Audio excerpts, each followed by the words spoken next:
What's up, everybody? Welcome to an overtime episode of Running Out the Clock. As you know, these are episodes where the clock has run out on a particular discussion that we've had, and so we've decided that we would give a particular conversation a little bit more time, a few more minutes to talk about.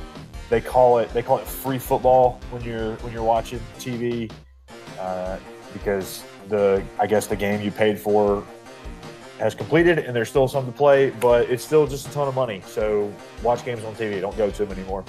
I can't take my own advice. Anyway, we are here today. This is Chandler. You'll hear from Keith, and we are going to discuss the potential impact of Ole Miss transfer wide receiver Van Jefferson on the Florida offense. And like I said, here with me is our resident Florida expert, Keith Harkins. Hi. It's the non-expert expert. The non-expert expert, and I am, as you all full well know, the expert wide receiver scout / Ole Miss fan, Chandler, and we're going to discuss. So, just to kind of catch people up, if for some reason you live under a rock, don't follow college football. I don't know why you're listening to this show anyway, but whatever. Van Jefferson, redshirted at Ole Miss, played his redshirt freshman and redshirt sophomore seasons at Ole Miss. And then at the end of the 2017 season, transferred to Florida. And because of the NCAA situation at Ole Miss, was granted immediate eligibility, which has got a lot of Florida fans, I think, rightfully excited. But today we're going to talk about, like I said, the impact that this guy could potentially have on Florida's offense. So I'll start off, Keith, by letting you talk as the person who follows Florida and has kind of seen some of Florida's offensive frustrations, save a couple of individual standouts. What are kind of your hopes and your expectations for Van at Florida? Well, I think he's an immediate upgrade on the offense over basically what's been at Florida for a while now. Florida hasn't had a great history of recruiting wide receivers. They seem like they've recruited more athletes at the wide receiver position than actual your traditional tall wide receivers, and that was great for the Meyer and Mullen spread offense. But when Muschamp and McElwain came in and tried to set up a more traditional style offense, it hasn't worked out. To kind of pile onto that, there have been issues where Florida wide receivers have literally just dropped the ball game after game, season after season. It's just it hasn't been a whole lot of fun. So there's some excitement about returning sophomore Tyree Cleveland, but he was going to be the guy who was going to carry pretty much the entire wide receiver load for Florida. And so getting a guy with the pedigree that Van Jefferson has, I think opens up the passing options for Florida a huge deal. And I think Florida fans are excited about that. I'm excited about it. Yeah.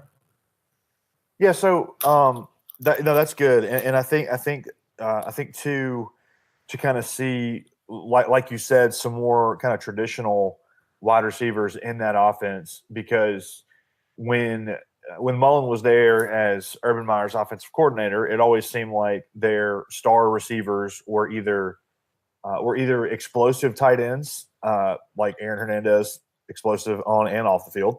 Mm-hmm. And then it seemed like you had these kind of smaller, kind of all-purpose, not really a wide receiver, but also not really a running back. I mean, what's his name?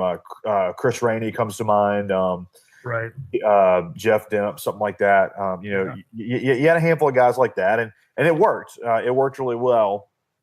And so, but now it seems like the trend in college football is to go and to find these, I don't know. It seemed to me like there used to be this kind of like delineation between You had the big, 6'5" guy who wasn't necessarily a burner, but he was athletic and strong and could out jump people. And then you had the guy who was maybe 5'10", 6 foot, who maybe not as physical, but was just a burner and could run past everybody. And if you had a strong quarterback, you could just throw him the ball and great things would happen. It seems like now the thing is these kind of 6'2", 6'3", 200 to 215 pound wide receivers that kind of do everything. They've got good speed, they've got good hands, they've got good athleticism.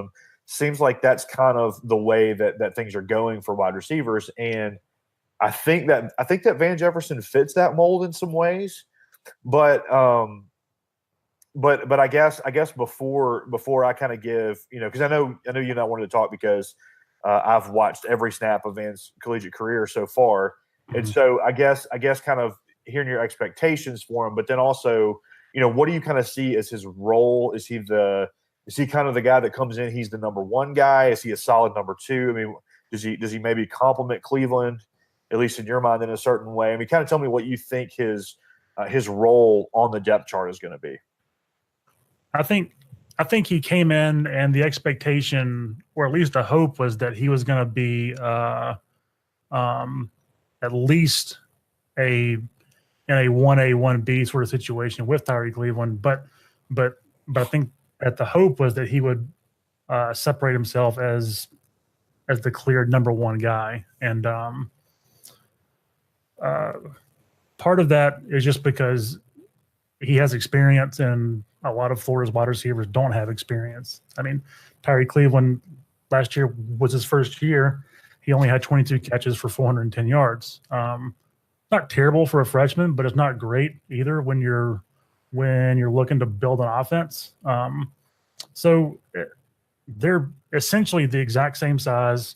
They have very similar body structures. They're very similar players. So I think that they can be used interchangeably.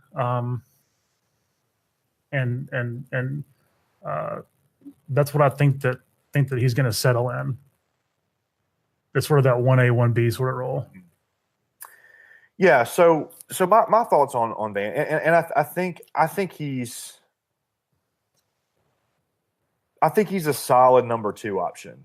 So my thoughts on him are this. I think Van Jefferson is really good at a lot of things, but I don't think that he's particularly elite at any of them. And he's got good size, he's got good hands, he's got good speed, but he's not necessarily shown to be particularly elite, and that's with one season of Chad Kelly, who whatever you think about the guy as an individual, he had one of the statistically greatest seasons in SEC history.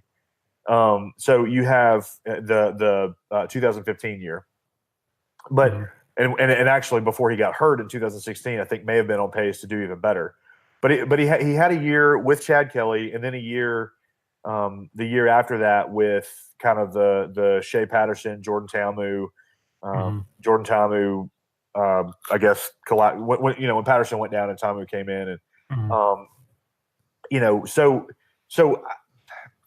I think he's good at a lot of things. I don't think he's elite in anything, except I think he's the son of an NFL wide receivers coach, and so he clearly knows what he's doing, and that goes a really long way. I mean, to kind of be a very skilled and experienced and smart route runner, I think is a really I think that's a really big deal, and I think that'll be good. I think that'll be a big help for his young quarterbacks to have a guy like Van, who you know he's going to be where he's supposed to be every time, and there's a lot to be said for that. Right, and Florida, as much as it would be nice to have an Odell Beckham Jr. type player to come in and just break the offense wide open with his, game-breaking catching abilities, what they need maybe more desperately is consistency on offense, especially at the wide receiver position. I mean, a lot of the struggles that the Florida quarterbacks have had over the last couple of years or several years is that there have been situations where young quarterbacks come in and wide receivers drop easy 7, 8 yard, 10-yard passes, and so just a guy that knows how to run clean, good routes, who knows how to catch the ball with their hands and not their chest, which seems elementary, but for some reason, Florida wide receivers over the last 6 or 7 years have apparently missed that part of practice. There's been a lot said about a lot of the younger wide receivers, even some of the transfers that have come in from Ohio State, who have said that just in the 6 or 7 months that he's been there, they've taught him, or he has taught them a lot about running crisp routes, catching the ball first, and then making the play, which is pretty cool that he's kind of a player / coach. It's also a little disheartening that he's coming in and teaching these guys how to catch footballs, which you would hope would happen in high school or middle school. So it's kind of a good, the bad, and the ugly. The good points to a solid wide receiver coming in that'll help at least ground the offense a little bit. The bad and the ugly is in reference to, I guess, how much he's showing out other Florida wide receivers and showing Florida fans how desperately they need somebody like this to show up. Yeah, and I mean, I think, like I said, there's a lot to be said about a guy who just does the right thing. You know, whether that's running a correct route or not stealing someone's credit card. Which is very important, by the way. Yeah. Apparently, there's a lot to be said there. Like I said, for a guy who just does the right thing, he's in the right place, and when the ball gets to him, he's not going to drop it. And that probably is a pretty accurate description of Van. But as I kind of look back and think, you know, he was in if there ever was such a thing as a logjam of wide receivers, it's the Ole Miss wide receiver situation. I mean, because you have, you know, he comes in, he's a 4-star recruit. He's got, like we've said, he's got a great pedigree. He's from a good high school. You know, any other year at a school like Ole Miss, he comes in and he's immediately the focal point of the offense. But he just so happens to come in a year. His redshirt freshman year was A.J. Brown's freshman year, who, I don't know if you've heard, he's pretty decent.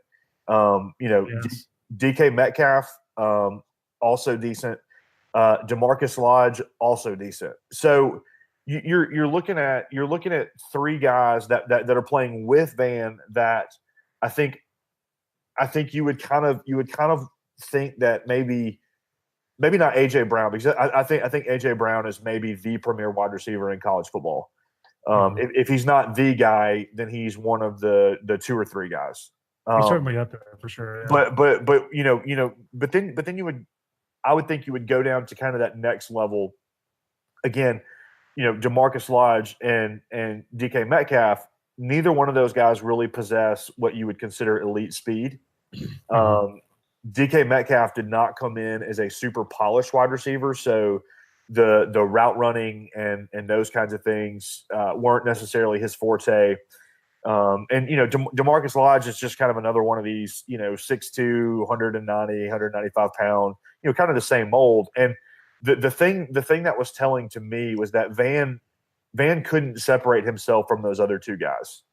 And with those other 2 guys being of a similar talent level, and also again having an elite quarterback throwing to him, and so I'll be really interested to see, you know, what he does in an offense where he is kind of the guy, where he is expected to come in. Because look, like I said, if you're in the same wide receiver room as AJ Brown, you're not going to be expected to be the guy. But the benefit to that is, when teams have to double cover AJ, you may find some single coverage, or even just sometimes where you're pretty open. And I think even then, excuse me, even then, when you look at his stats from last season, nothing particularly stands out. I mean, he had a big game against Cal. had 10 catches for 94 yards. And then he had a big game against Auburn, 8 catches for 89 yards, and then a big game against Kentucky, 5 catches for 82 yards, and his only touchdown of the season in that game. But other than that, I mean, there's some games there where there's just not really – you just kind of would have liked to have seen a little bit more out of him. I mean, the Vanderbilt game where seemingly everybody had 100 yards and a touchdown, he only had 2 catches for 13. Right. Against South Alabama, who is not good, against UT Martin, not good. Again, just a couple of catches and about 25 or 30 yards in those games. And so a lot of that was because, those were the games that AJ and DK were really, really going off. And so to see what he does as the guy, as opposed to, the number 4 guy, and maybe, probably by the end of the season, even had he not gotten hurt, probably the number 5 guy, because Braylon Sanders really came on very, very strong at the end. I don't know. It'll just be really interesting. And then the other thing in that whole conversation is how good are the quarterbacks going to be? Because Right. I think you've got Felipe Franks, who does have a lot of potential. And Dan Mullen does great with quarterbacks, so he may have some guys just ready to play right off the bat. But you've got Felipe Franks, who's young with a lot of promise. You've got Emory Jones, who probably realistically is the quarterback of the future, no matter what. So can one of those 2 guys step up and get him the ball consistently? I think is the other major question, because you really can't talk about receivers without talking about the guys that are throwing the ball. Yeah, and I don't think that Van Jefferson's going to come in and have a breakout, 1,000, 1,500-yard season or something like that, and be in the conversation for Heisman or whatever. Chances are he has a really solid, 600-yard season. I think Franks, I think he has a really high ceiling. He's got a cannon for an arm. If he can just have time to develop into the system, have time to throw the ball, make his reads, and is confident to do that, I think that he's the guy who can get Van the ball consistently. And Mullen's really good at kind of tooling and tailoring offenses to fit his quarterback strength. So I think that he'll ease in Franks. I think that Van, because he's consistent, is going to be sort of an anchor for that. The other thing, too, is that they don't really have anywhere to go but up in that department. Yeah. I mean, Franks had a 1,400-yard season and didn't play 2 of the games because he was benched in favor of Malik Zaire. Which was a great decision. Yeah, totally great, because Malik lit it up. Yeah, he was super good. But the only other guy who came close to matching Tyree Cleveland's yardage, Brandon Powell, was a senior last year, and he's gone. So there's 400 yards off the offensive table. So I think that Van slots in really naturally to kind of help carry the load. As we said, he's consistent. And again, that's the most important thing in my eyes to this offense, wherever it's going to be.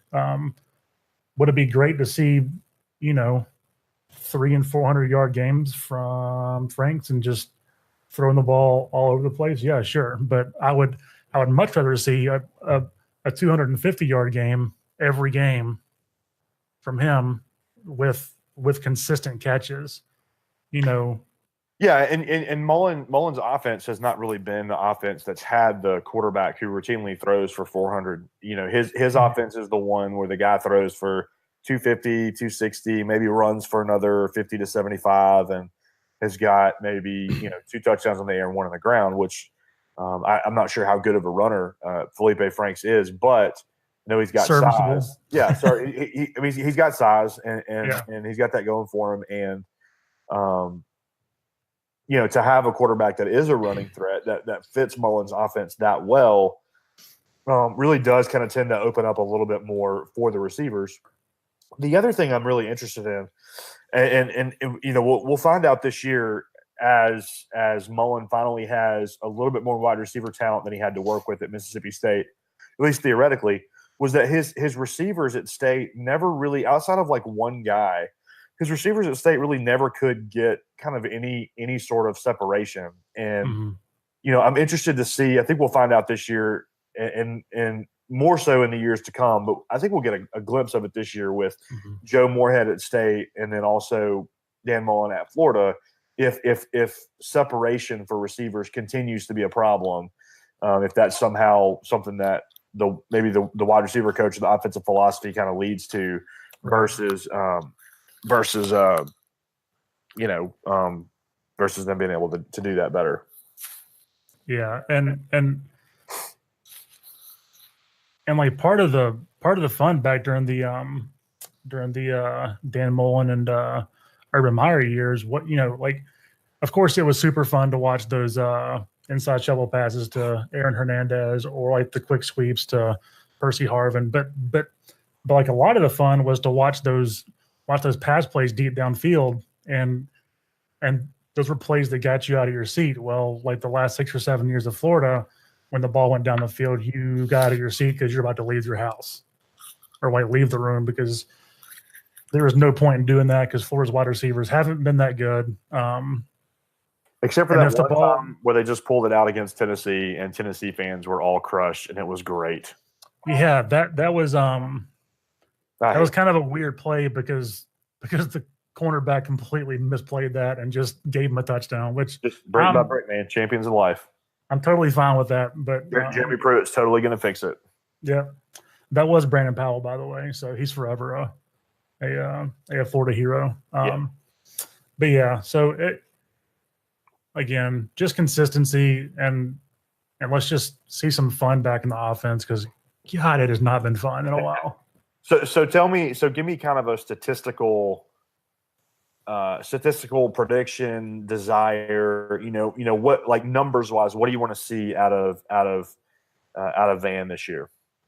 I'd be perfectly happy with anywhere, 45 to 60 catches for maybe 600, 650 yards. Yeah, I think that's probably doable. Yeah, I mean, I think that's pretty reasonable. He 60 catches or so would put you, 5 or 6 catches a game, and just be there to kind of make the consistent play, make the play that needs to be made. And I think kind of right there around maybe 600, 750 yards or so. I'd say 5 or 6 touchdowns, and I'd look at that and say, man, that was a great year for him at Florida. Yeah, and because they do have some talent coming in from Ohio State. I forget the guy's name, but he's supposed to be pretty good. And of course, they aren't going to cut out Tyree Cleveland because I think he has maybe the highest ceiling out of all of them, just in terms of like pure athleticism. Yeah, and that hasn't always played out well for Florida. Yeah, well, and I think that's a part of this discussion we really haven't touched on a lot, is that they do have options, and I think Van has shown playing in an offense where there are a lot of other options that he can really be a team player. And if somebody else kind of gets the hot hand, he can be fine with that. If he's blocking for other receivers on screens or whatever, he can do that. He does that pretty well. And when the time comes that his number's called and the ball's thrown to him, he does a good job there too. So I think that's maybe something we have not touched on quite as much, just because the nature of this episode is so specific to Van. But he'll fit in. I think he'll fit in really well with that wide receiver room. And I think everybody will be better because of his presence. And like we've already said, his understanding of the game, his ability to talk to guys, to help coach guys, to do those kinds of things. Yeah, for sure. So in terms of his overall impact on the Florida offense, is he going to break the offense wide open? Probably not. Is he going to be really consistent? I think so, yes. And that's, as we said before, that's the name of the game this year. Yeah, Florida needs consistency as much as anything else. Yeah. So, I think that's where we are, and I think that's what their expectation is.